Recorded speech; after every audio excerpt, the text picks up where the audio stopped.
අපට යාඥා කරමුව. තමන් වහන්සේගේ කෙරෙහි විශ්වාසය තබන සියල්ලන්ට ඉතා ඉමහත් බල කොටුවක්ව සිටින්නා වූ ස්වර්ගෙහිද පෘථිවිහිද පෘථිවිහිට යටද ඇති සියල්ලන් නමස්කාරය හා සේවය ලබන්නා වූ සියලු බැලති ස්වාමින් වහන්සේ දැන් සදාකල්ම ඔබ ආරක්ෂා කරන සේක්වා.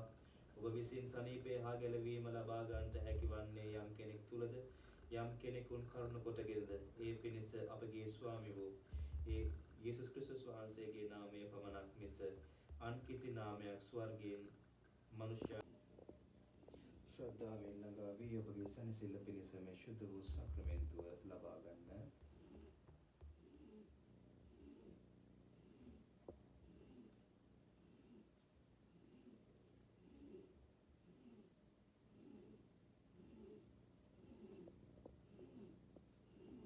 Amen.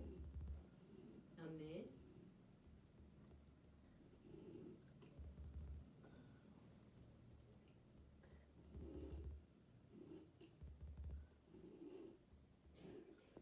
තිබෙන බව පියානෝය පුත්‍රයානෝය ශුද්ධාත්මයන් යන සියලු බලධි දෙවියන්ට උච්චාරණය කරමු. එබැවින් උන්වහන්සේ ඔබගේ සියලු පව් වලට කමාවදී උන්වහන්සේ නිරන්තරයෙන්ම ආරක්ෂා කර මහල සුරකිනසේක්වා. ආමේන්. අපි ආඥා කරමු සියලු බලධි දෙවියන් වහන්සේ අපේ ස්වාමී වූ ක්‍රිස්තුස් වහන්සේ කරුණ කොටගෙන ඔබ කරුණා කරනසේක්වා.